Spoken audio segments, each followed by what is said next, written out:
Brahma Gururvishnu Devo Maheshwaraha Gurureva Param Brahma Tasmai Shri Gurave Namaha Chinmayam Vyapyat Sarvam Trailokyam Sacharacharam Tatpadam Darshitam Yena Tasmai Sri Gurave Namaha Tvameva Mata Cha Pita Tvameva Bandhuscha Sakha Tvameva Vedyadravinam Tvameva Sarvam Mama Deva Deva Tvameva Sarvam Mama Deva Deva Jai Guru. Om Sahana Bhavatu Sahana Bhunaktu Sahaviryam Karavavai Tejasvinavadhitamastu ma vidvishavahai Om Shanti Shanti Shanti. Hello.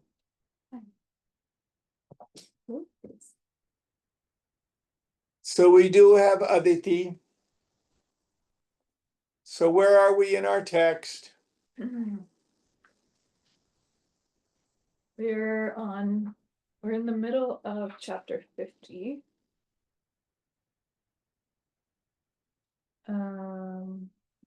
It's questioner, what a callous way of looking at things. Yes. Okay, questioner. What a callous way. I'll back up a little. In reality, nothing happens. Onto the screen of the mind, destiny forever projects its pictures, memories of former projections, and thus illusion constantly renews itself. The pictures come and go, light intercepted by ignorance. See the light and disregard the picture. Questioner. What a callous way of looking at things. People are killing and getting killed, and here you talk with pictures. Maharaj. By all means, go and get killed yourself. If that is what you think you should do. Or even go and kill if you take it to be your duty. But that is not the way to end the evil. Evil is the stench of a mind that is diseased. Heal your mind, and it will cease to project distorted, ugly pictures. Questioner.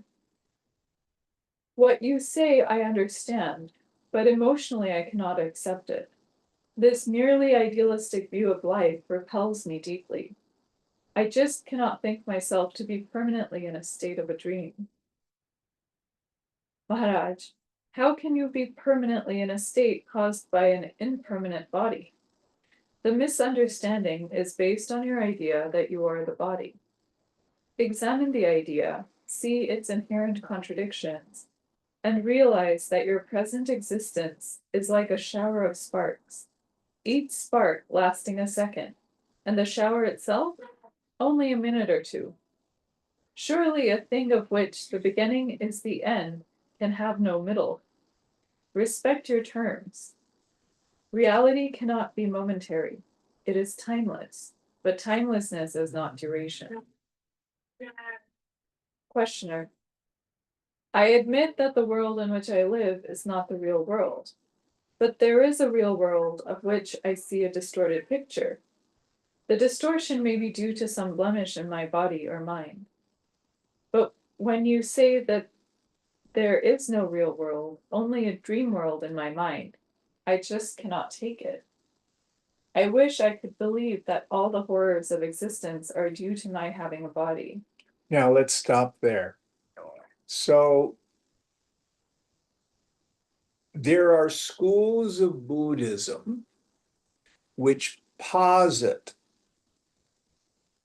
a real phenomenal world, and that practice involves removing our judgments about this real phenomenal world, so that I get to the point where I see a lump of earth, a flower, a bar of gold, all as completely the same. Yoga says that's certainly one layer of projection. But it goes further. It says the phenomena itself, or themselves, is also a projection. Whether it's my mind or the Lord's mind, in the end makes no difference. There's something else that's here, which is real, is what Bhagawan is saying, Maharaj is saying. And that's Brahman. That's Brahman. Now, he indicated something that was really quite marvelous. In Tripura Rahasyam, we have, in my mind, the clearest exposition of what Nirvikalpa Samadhi is. It consists of two elements. First, there is prakasha, which simply means light, the light of awareness. And in the ordinary mind state, there's what that text calls vimarsha, which literally means deliberation, but it means the movement of the flow of thought. But that isn't a steady, solid flow. It goes up and down, and at times there are gaps in it. Anytime the mind is free from the vimarsha, that technically is nirvikalpa. So we don't have to see it as some state that you're going to get. So I go back to Swamiji's spiritual algebra. The mind equals the awareness of TF, thought flow. Here we can say vimarsha. Move the vimarsha to the other side of the equal sign. Mind minus vimarsha is pure awareness. That's your essential nature. It is so simple. What confuses us is I do not realize that that awareness never alters, never changes, does not rise, does not fall, is never threatened. Circumstances can't add to it or detract from it. You're safe always. And that's all the world is. is the flow of pictures illumined by eye.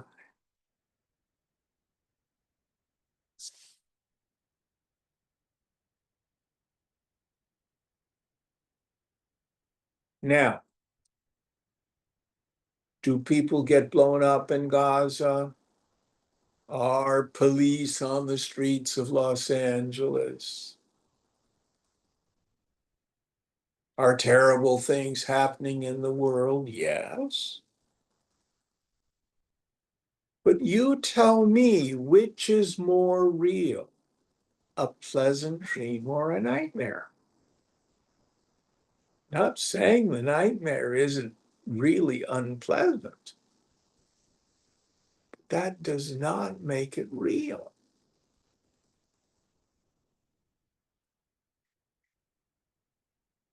When I awaken in the morning, I go, oh my God, thank God that was just a dream. It was so vivid and so terrifying, but it wasn't real.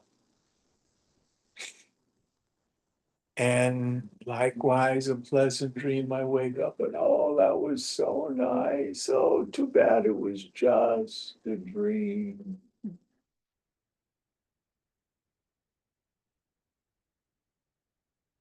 But unlike the waking state in the dream, where you leave one experience of name and form for another, which we think is real, the waking state, Maharaj is saying, wake up from being awake.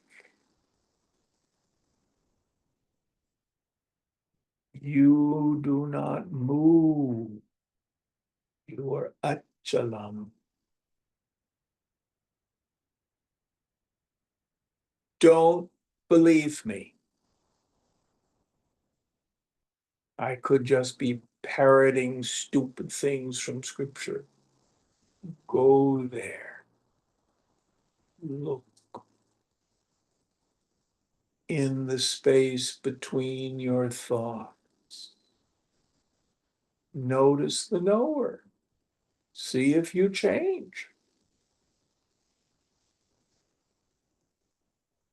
Any thoughts on this going on?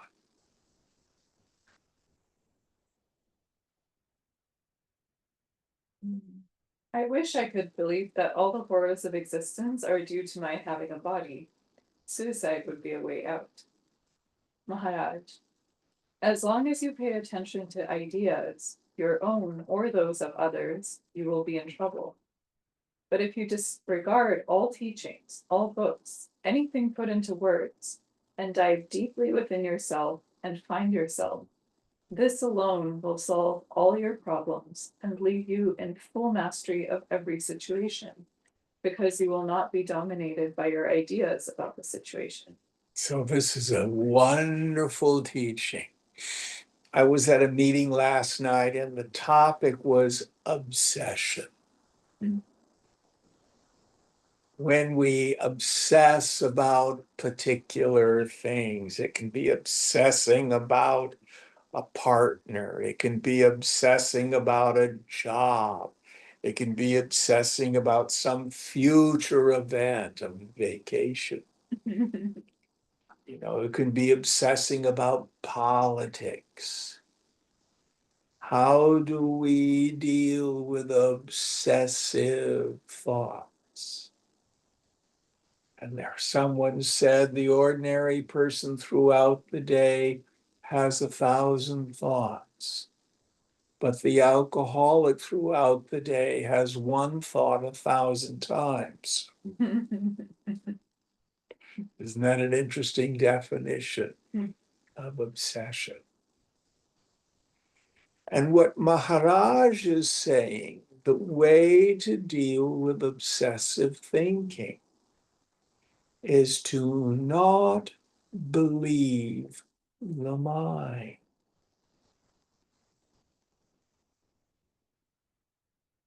If you wrestle with the mind, you will be defeated. Our great mystic symbol for the mind is Hanuman. Is Hanuman weak? No. You sure? Yeah. Is he really strong? Yes. What can he do? Lift mountains. How do you think you do in a wrestling match with Hanuman? Hmm? I don't Yeah. stand a chance. Don't stand a chance. Hanuman is our mind. Now, in the beginning of the story, Hanuman doesn't even know that he has all these powers, remember? Mhm. Then he can fly. Like our minds go hither and thither. I've always wondered, where is thither? Incredibly powerful. And where does Hanuman find repose? In the embrace of Ram, which is the cell. But what you and I can do until we're adept at that is dealing with the thoughts, either my own thoughts or anybody else's thoughts, is don't believe them. Take on the maxim, I cannot think a real thought, even the thought I just thought it.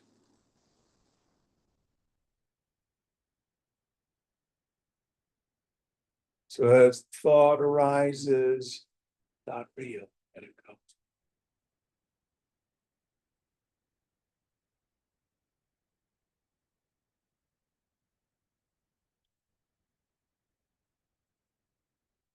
And after a while, the mind just stops throwing up. It stops vomiting all that nonsense. But if I take them as real, then I'm going to wrestle with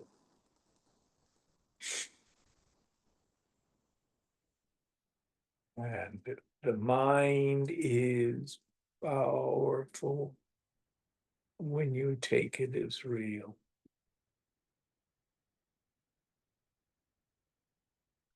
So Gita says, the mind is the enemy of the person in ignorance. Oh, my mind.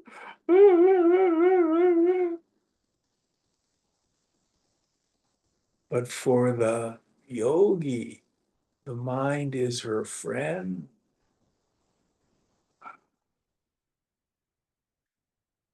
Jai Shri Ram.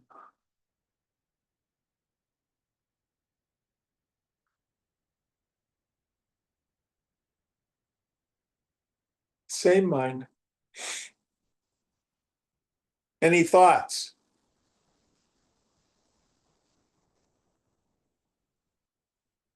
Going on. Take an example. You are in the company of an attractive woman.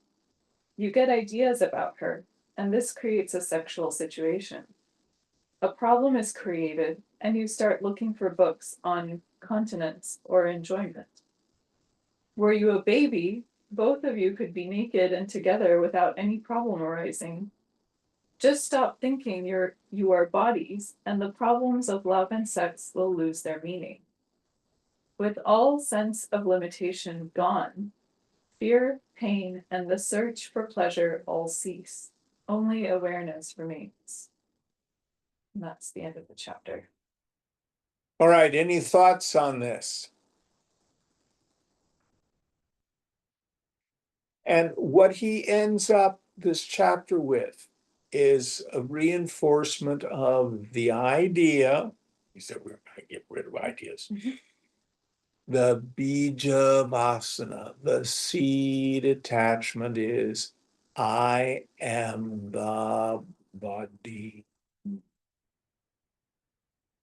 Keep using the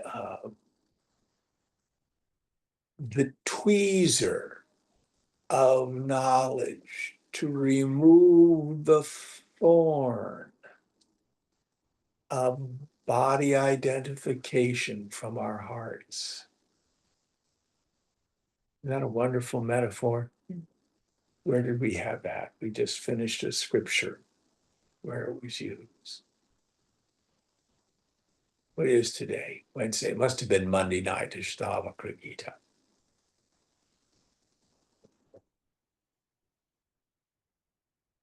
It's thought that removes the obsessions. Now, what do I do with body compulsions?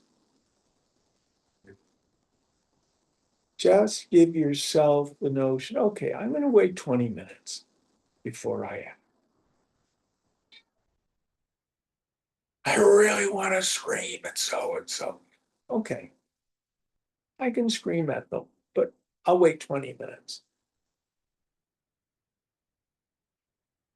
Let's try it. And what do we learn?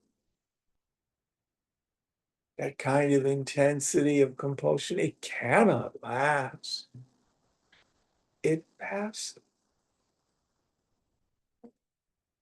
Don't believe in its reality. All right, next chapter. Chapter 51. Be indifferent to pain and pleasure. Be indifferent to pain and pleasure, neither asking nor refusing. Give all your attention to the level on which I am is timelessly present. Now, let's stop there a second. I do not know the word that he's translating as pain. If it were Sanskrit, sukham dukham cha. Sukham is happiness or pleasure. I prefer to translate dukham as suffering.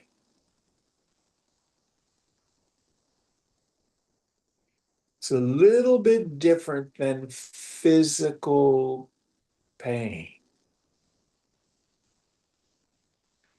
Suffering is optional. Pain just is. If you've got an ache or a pain in your body, you deal with it at that level. But if we resist, deny, try to get away from it, hate it, we have suffering on top of the pain.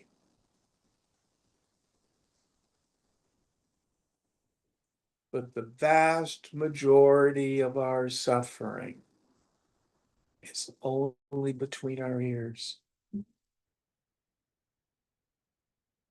I was listening to a fellow sharing at this meeting last night, and he's no kid. He's probably in his 60s. And he says, every day of my life, I've wanted to commit suicide. Oh, that poor fellow.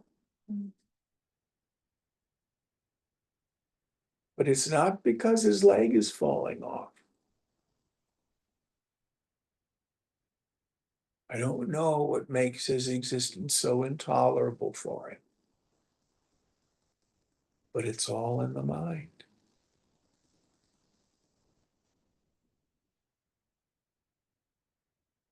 He hasn't been in physical pain for 30, 40, 50 years.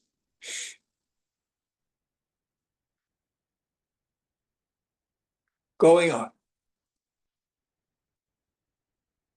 Soon you will realize that peace and happiness are in your very nature, and it is only seeking them through some particular channels that disturbs. Questioner. I am a Frenchman by birth and domicile, and for about 10 years I have been practicing yoga. Maharaj.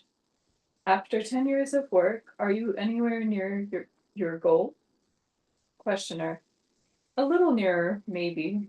It is hard work, Maharaj. The self is near, and the way to it is easy.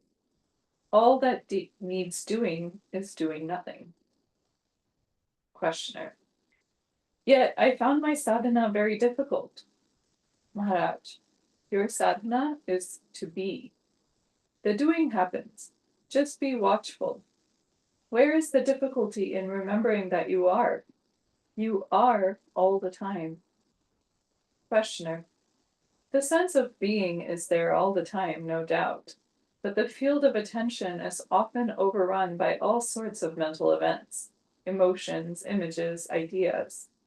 The pure sense of being is usually crowded out. Maharaj, what is your procedure for clearing the mind of the unnecessary?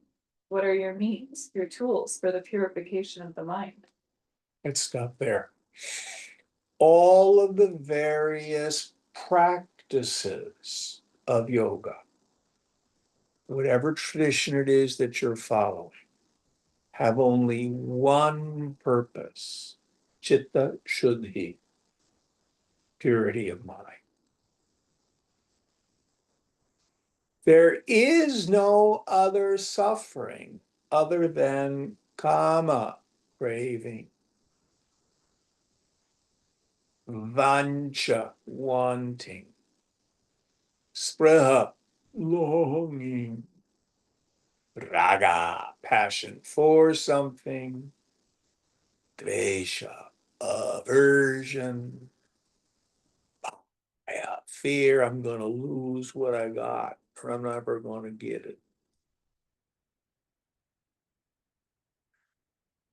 Ignorance tells me I must have people, places, things, and conditions in order for it, whatever it is, to be okay. And in order to do that, I have what the scriptures call kartavya, struggling.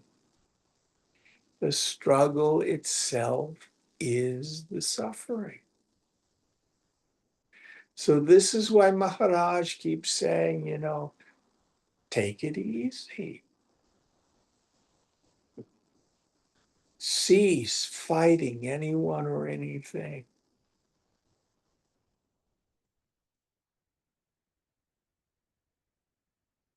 Surrender, Dorothy, as they say in the Wizard of Oz.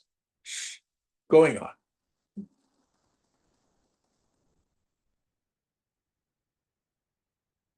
Questioner. Basically, man is afraid. He is afraid of himself most. I feel I am like a man who is carrying a bomb that is going to explode. He cannot defuse it, he cannot throw it away. He is terribly frightened and is searching frantically for a solution which he cannot find. To me, liberation is getting rid of this bomb. I do not know much about the bomb. I only know that it comes from early childhood. I feel like the frightened child protesting passionately against not being loved. Mhm. The child is craving for love, and because he does not get it, he is afraid and angry. Sometimes I feel like killing somebody or myself. The desire is so strong that I am constantly afraid, Mhm. and I do not know how to get free from fear. You see, there is a difference between a Hindu mind and a European mind. The Hindu mind is comparatively simple. The European is a much more complex being. The Hindu is basically sattvic. He does not understand the European's restlessness, his tireless pursuit of what he thinks needs to be done, his greater general knowledge. Maharaj, his reasoning capacity is so great that he will reason himself out of all reason. His self-assertiveness is due to his reliance on logic. Questioner, but thinking and reasoning is the mind's normal state. The mind just cannot stop working. Maharaj, it may be the habitual state, but it need not be the normal state. Yes, so we need to make distinctions between normal or natural on the one hand and habitual on the other. Ego will say, this is my nature. Yelling at people is normal. Being frightened because of politics is natural. And what Maharaj is saying is, no, it's habitual. And the good news is you can change a habit. You cannot change what is natural. You are a human being. You cannot become a horse. That's contrary to your nature. You can wear a horse costume. It does not make you a horse. But if you think your modes of thinking and reacting are a given and they will never change,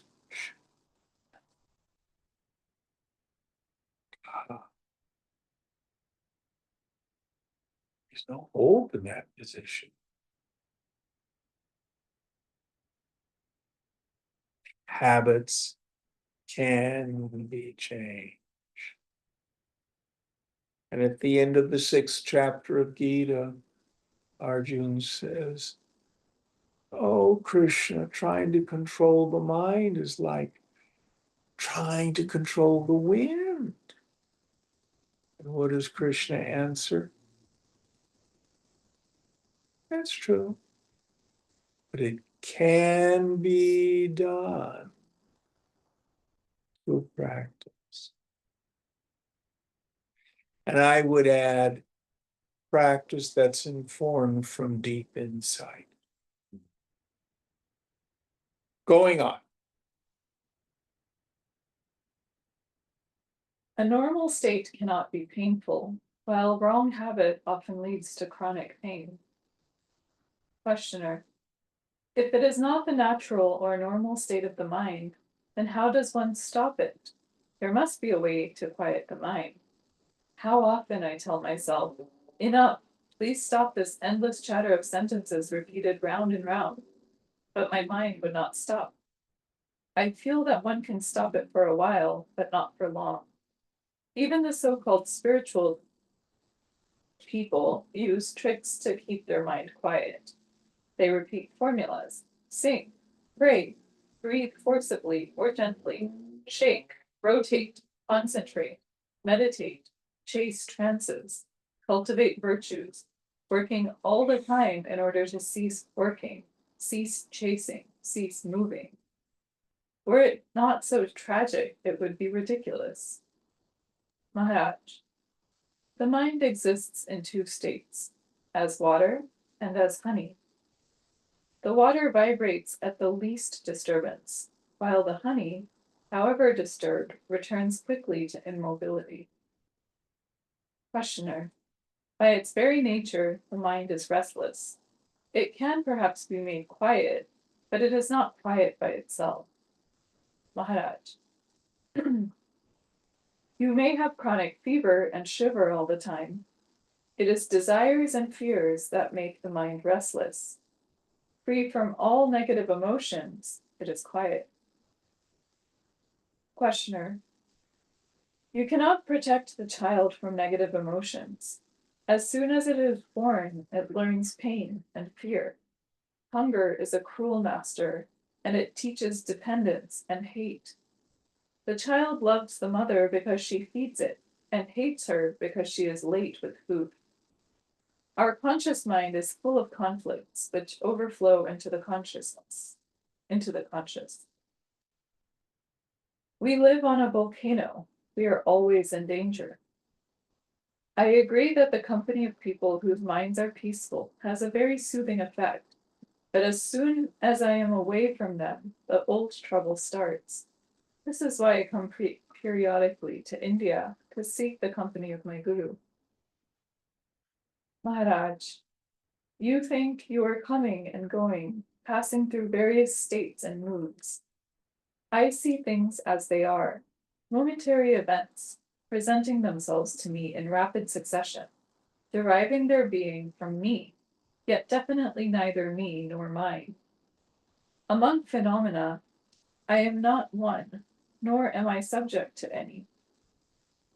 I am independent so simply and totally that your mind, accustomed to opposition and denial, cannot grasp it. I mean literally what I say. I do not need to oppose or deny because it is clear to me that cannot be the opposite or denial of anything. I am just beyond, in a different dimension altogether.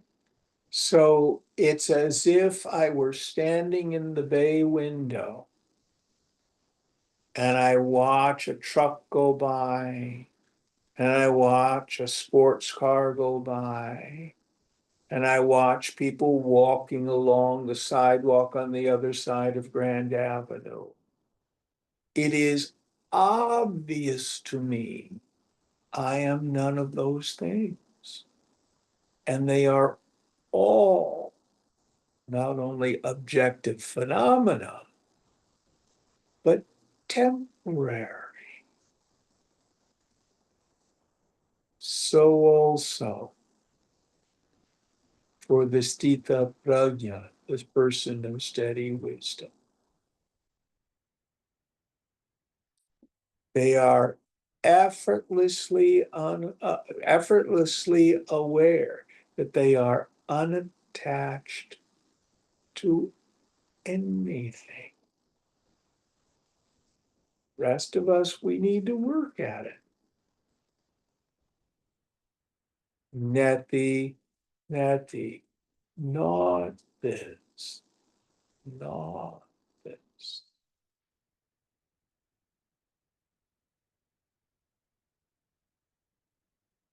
Going on. I am just beyond, in a different dimension altogether. Do not look for me in identification with or opposition to something.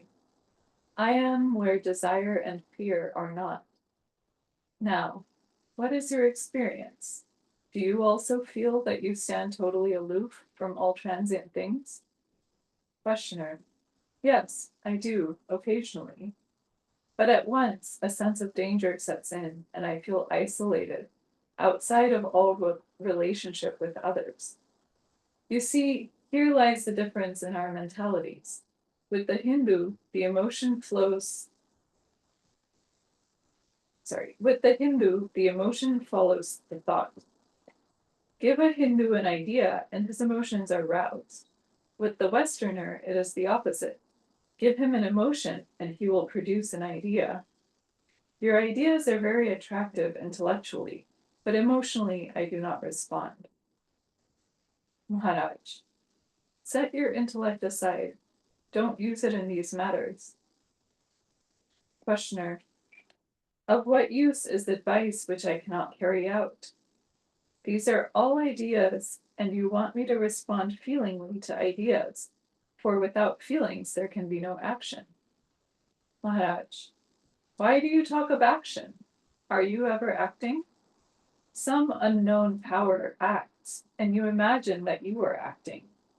You are merely watching what happens without being able to influence it in any way. Questioner, why is there such tremendous resistance in me in accepting that I just can do nothing? Maharaj, but what can you do? You are like a patient under anesthesia on whom a surgeon performs an operation. When you wake up, you find the operation over. Can you say you have done something?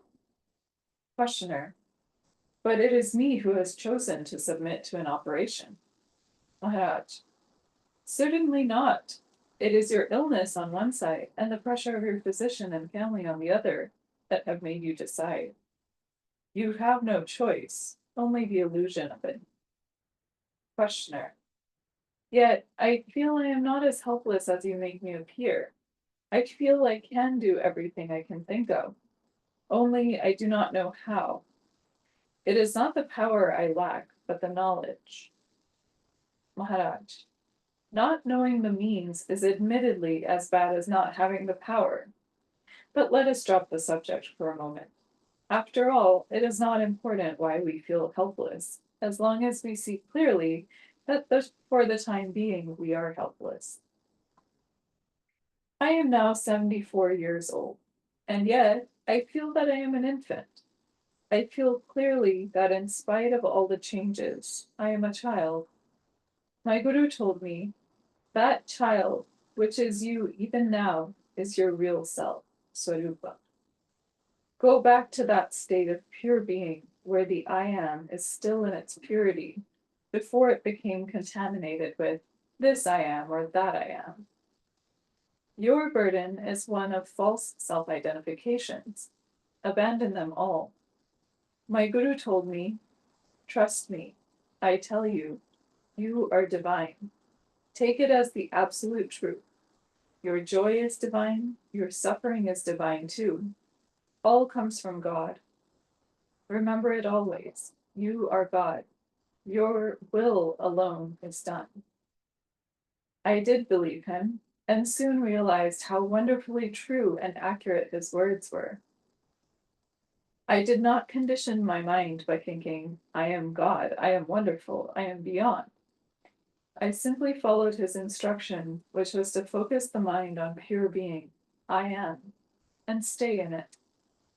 I used to sit for hours together with nothing but the I am in my mind, and soon peace and joy and a deep, all-embracing love became my normal state. In it, all disappeared.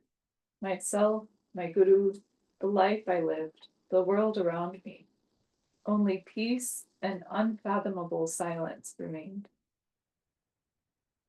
Questioner. It all looks very simple and easy, but it is just not so. Sometimes the wonderful state of joy, peace, dawns on me, and I look and wonder how easily it comes and how intimate it seems, how totally my own. Where was the need to strive so hard for a state so near at hand? This time, surely, it has come to stay. Yet, how soon it all dissolves and leaves me wondering, was it a taste of reality or another aberration? If it was reality, why did it go? Maybe some unique experience is needed to fix me for good in the new state. And until the crucial experience comes, this game of hide and seek must continue. Maharaj, your expectation of something unique and dramatic, of some wonderful explosion, is merely hindering and delaying your self-realization. Yes. We keep waiting for some experience.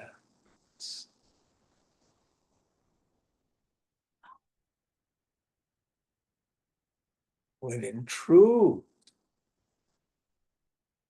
your Swarup is always there.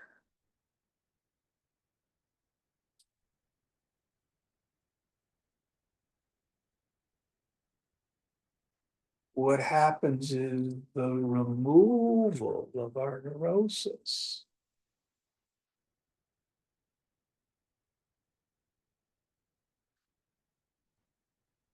What is the neurosis? Attachment and identification. Wasana.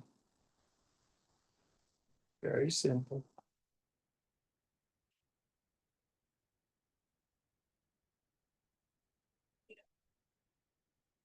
When Shankar talks about being a fit student, he starts off with the first two, Viveka Vairagya. Viveka, that firm conviction in the intellect that Brahman, myself, alone is real. And the phenomenal world is mithya, illusory. We start by saying, okay, it's a conditioned reality. Just like all pots are clay, all ornaments are gold, all the phenomena is consciousness appearing as name and form, and the names and forms are temporary. But after a while, we begin to see, oh, it's much deeper. They have no concrete separate existence. Their imagination in the end. Who's imagining them? Don't worry about it. Just don't take it seriously. Then immediately followed by vairagya.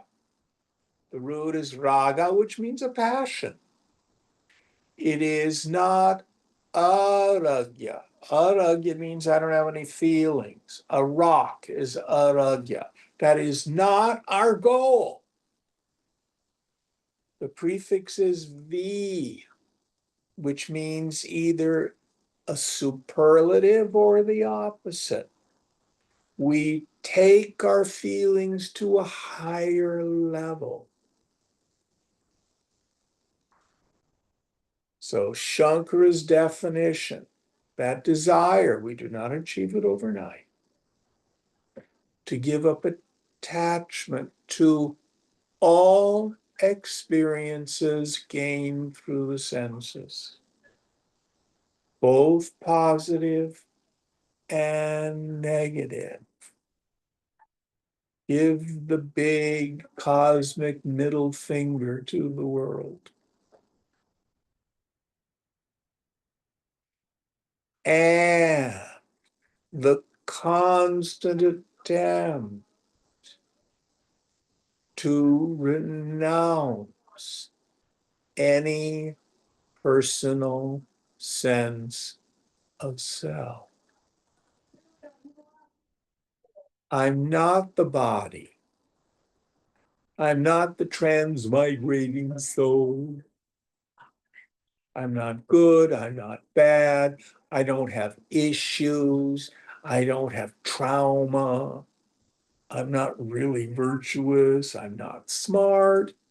What am I?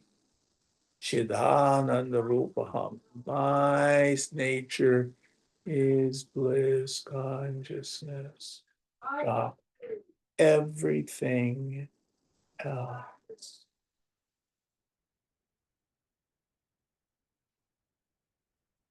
There will be no peace without the diligent practice of these two.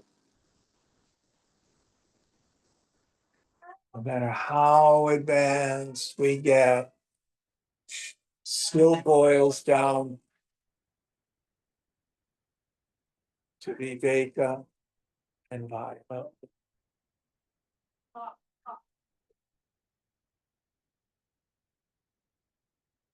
And Maharaj is saying the same thing. Forget the world. What about my purpose in life?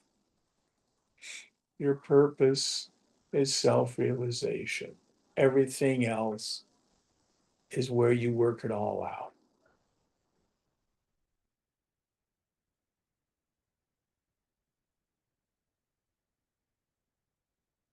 Ego always wants to be just a little bit better than everybody else, or I think I'm worse than everybody else. But it's always self-absorbed. How am I doing? Am I okay? What do they think of me? Don't believe those thoughts.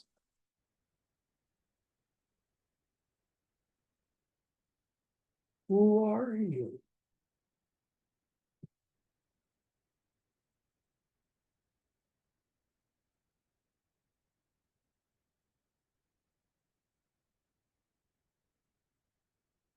Vast and empty.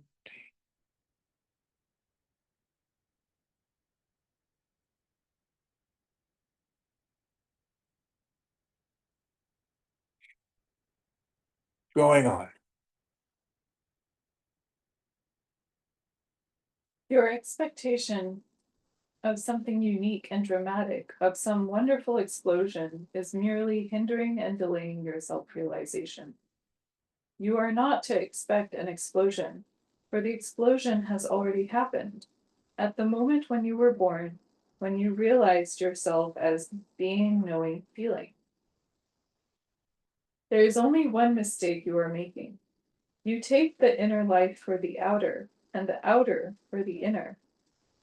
What is in you, you take to be outside you, and what is outside, you take to be in you.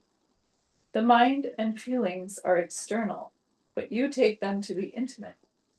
You believe the world to be objective, while it is entirely a projection of your psyche. Oh, that's wonderful.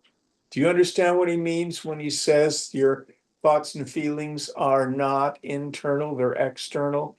Meaning you know them. They are objective phenomena.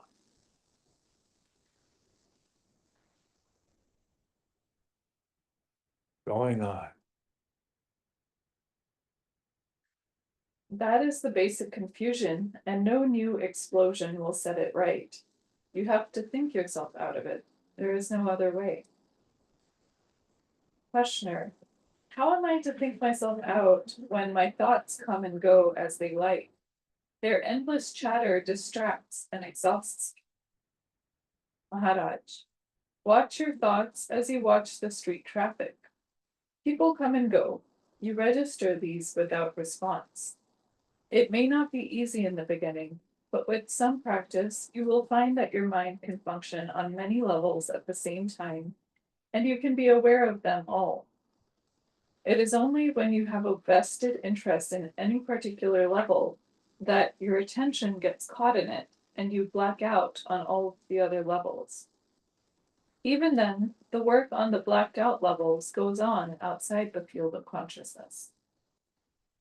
Do not struggle with your memories and thoughts. Try only to include in your field of attention the other more important questions like, who am I? How did I happen to be born? Whence this universe around me? What is real and what is momentary? No memory will persist if you lose interest in it. It is the emotional link that perpetuates the bondage. You are always seeking pleasure, avoiding pain. Always after happiness and peace. Don't you see that it is your very search for happiness that makes you miserable? Try the other way.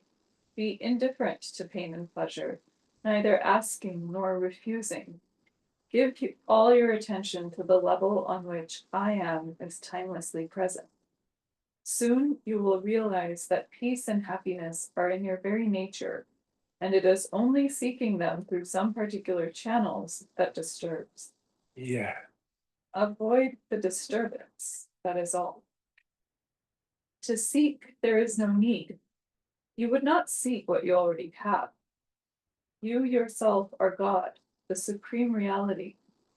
To begin with, trust me, trust the teacher.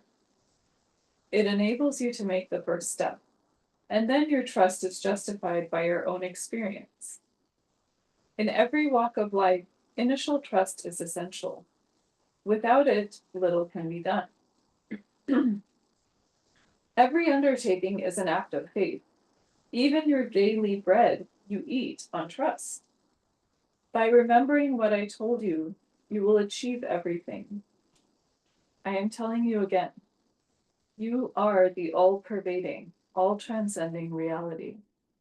Behave accordingly. Think, feel, and act in harmony with the whole, and the actual experience of what I say will dawn upon you in no time. No effort is needed. Have faith and act on it. Please see that I want nothing from you. It is in your own interest that I speak, because above all, you love yourself and you want yourself to be secure and happy. Don't be ashamed of it. Don't deny it. It is natural and good to love oneself. Only you should know exactly what it is that you love. Yes, he's intimating it doesn't mean my body, my possessions. Truly love myself, the self. Parama prema. Going on. It is not the body that you love. It is life, perceiving, feeling, thinking. doing, loving, striving, creating. It is that life you love, which is you, which is all. Realize it in its totality, beyond all divisions and limitations, and all your desires will merge in it, for the greater contains the smaller. Therefore, find yourself, for in finding that, you find all. Everybody is glad to be, but few know the fullness of it. You come to know by dwelling in your mind on I am, I know, I love, with the will of reaching the deepest meaning of these words. Questioner, can I think I am God? Maharaj, don't identify yourself with an idea. If by God you mean the unknown, then you merely say, I do not know what I am. If you know God as you know yourself, you need not say it. Best is the simple feeling, I am. Dwell on it patiently. Here, patience is wisdom. Don't think of failure. There can be no failure in this undertaking. Questioner, my thoughts won't let me. Maharaj, pay no attention. Don't fight them. Just do nothing about them. Let them be, whatever they are. Your very fighting gives them life. Just disregard. Look through. Remember to remember, whatever happens, happens because I am. All reminds you that you are. Take full advantage of the fact that to experience, you must be. You need not stop thinking. Just cease being interested. It is disinterestedness that liberates. Don't hold on, that is all. The world is made of rings. The hooks are all yours. Make your hooks straight and nothing can hold you. Give up your addictions. There is nothing else to give up. Stop your routine of acquisitiveness, your habit of looking for results, and the freedom of the universe is yours. Be effortless. Questioner, life is effort. There are so many things to do. Maharaj, what needs doing, do it. Don't resist. Your balance must be dynamic, based on doing just the right thing from moment to moment. Don't be a child unwilling to grow up. Stereotyped gestures and postures will not help you. Rely entirely on your clarity of thought, purity of motive, and integrity of action. You cannot possibly go wrong. Go beyond and leave all behind. Questioner, but can anything be left for good? Maharaj, you want something like around-the-clock ecstasy. Ecstasies come and go, necessarily, for the human brain cannot stand the tension for a long time. A prolonged ecstasy will burn out your brain unless it is extremely pure and subtle. In nature, nothing is at a standstill. Everything pulsates, appears, and disappears. Heart, breath, digestion, sleeping and waking, birth and death, everything comes and goes in waves. Rhythm, periodicity, harmonious alternation of extremes is the rule. No use rebelling against the very pattern of life. If you seek the immutable, go beyond experience. When I say, remember I am, all the time, I mean come back to it repeatedly. No particular thought can be the mind's natural state, only silence. Not the idea of silence, but silence itself. When the mind is in its natural state, it reverts to silence spontaneously after every experience, or rather, every experience happens against the background of silence. Now, what you have learned here becomes the seed. You may forget it, apparently, but it will live and in due season sprout and grow and bring forth flowers and fruits. All will happen by itself. You need not do anything, just don't prevent it.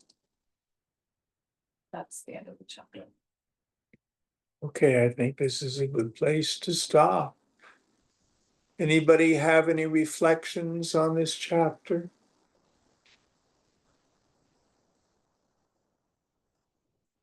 Very rich stuff. Om Purnamada Purnamidam Purnat Purnamudachyate Purnasya Purnamadaya Purnameva Vashishyate Om Shanti Shanti Shanti Hari Om Sri Guru Pyo Namaha Hari Om.